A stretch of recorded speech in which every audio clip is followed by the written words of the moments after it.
So I was browsing the toy section of my local Kmart the other day and I saw this figure that I thought might be cool for a customization video, and then I saw what the toy was called and a wave of nostalgia washed over me. It's a core toy.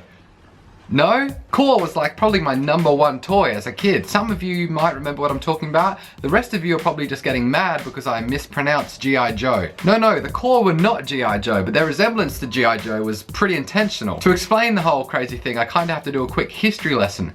So, in 1964, Hasbro released these figures called G.I. Joes. They were pretty heavily military and army themed, and they were kind of the first action figures to ever be released. They did pretty damn well in America and were released worldwide, rebranded with different names of course. In Australia and the UK, G.I. Joe was called Action Man, and at first Action Man and G.I. Joe were pretty much the same apart from the name, but as time went on they made different changes that caused them to diverge further apart. England, for example, began releasing figures that better matched the UK Special Forces uniforms. There was even a cricket Action Man at one point, which I kind of doubt would have sold that well in America. Now, the original Action Man didn't really go as insane in Australia as G.I. Joe did in America. Over the years, the Action Man line ended and then got relaunched and then rebooted and then got name changed and ended and started again. In the 90s and 2000s, he was relaunched again, not as a military figure, but more like a Bear Grylls / James Bond / extreme sports athlete and whatever. It was awesome. In one of the TV shows released to promote these toys, Action Man competed in these crazy outlandish extreme sports that were televised in the future, and he also had this superpower controlled by adrenaline where he slowed down time and could kind of Sherlock Holmes a solution to crazy problems using math. Also, he had to fight an evil professor who was trying to steal that power from him. Wacky show. That doesn't really have a lot to do with the whole toy thing I'm talking about. That show just used to be on before I went to school, so I watched a lot of it. Also, I used what I saw in those extreme sports that he did in my little games that I played with my Core figures, which is actually a good segue to get back to talking about that. Before I do that though, let's travel to my parents' shed where a lot of my old toys are kept. We might be able to find some of those Core toys that I'm actually talking about.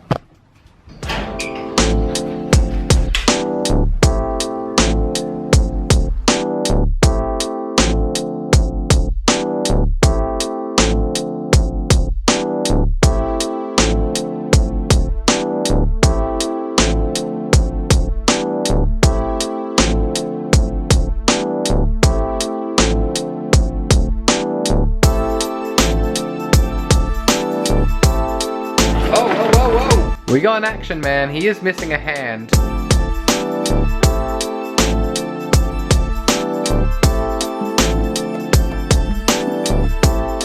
So I wasn't able to find any of my original Core toys. Most of this stuff is my brother's now, and I sold a lot of my stuff in my early 20s. Also, when I was about 11 or 12, I went through a real Sid from Toy Story phase. A lot of magnifying glasses, a lot of sparklers. One time I went to my dad's work and he let me throw a figure under a jackhammer thing. Anyway, let's get back to talking about the history of the toys. Where was I? Basically, G.I. Joe released these 30cm figures that did well in America and were released worldwide with different names. But it wasn't just the 30cm figures. Later in 1982, G.I. Joes were re-released as smaller 9.5cm figures, and this is where the Core comes in. See, the Core were, I don't know how to say this without sounding weird, a big huge freaking goddamn rip-off of G.I. Joe. The packaging and logo were intentionally designed to look like G.I. Joe, and the sales strategy was to be slightly cheaper than G.I. Joe while also being placed on shelves next to G.I. Joe, so that people coming in to buy a figure who weren't particularly brand loyal might buy a Core figure instead, hoping to save some money. And that strategy actually kind of worked. Even though the Core were a knockoff of G.I. Joe, there was quite a lot of effort put into them. There was a relatively big range of well-designed characters, there was quite detailed box art, and each character had this backstory and lore put into them just like G.I. Joe. My favourite was this punk guy whose name was Whispering Willie, who had this insane three-pronged chainsaw gun, and even as an 8-year-old I kind of remember thinking this is not a weapon that is practical. Anyway, since there's no figures here, let's go back to my shed. I'll finish the story there.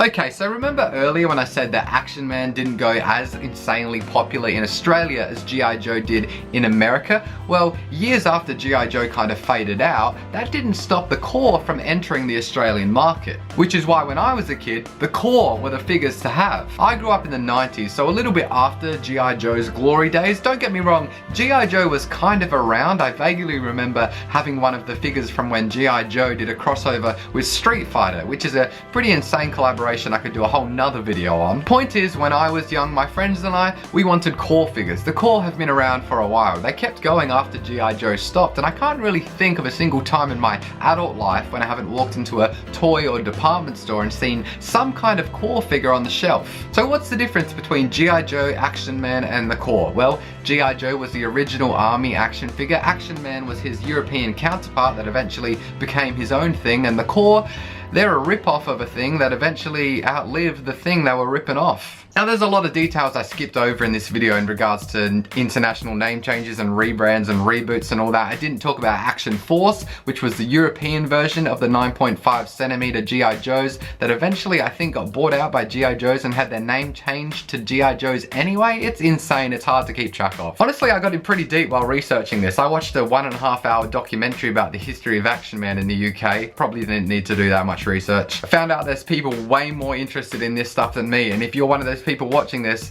go in the comments and let me know all the stuff I probably should have talked about. Oh, also remember at the very start of the video how I said I saw a toy that might be cool for a customization? Yeah, I bought that toy. Let's customize it now.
So that was my video that was originally just going to be about a customization of a toy, but turned into a history lesson about the toy that toy was based on. If you like this video, do all the normal stuff that YouTubers ask you to do. Subscribing would be the #1 thing I would ask if you haven't already. If you're really interested in supporting me in other ways, you can check the description and suss all that stuff out down there. Thanks for watching.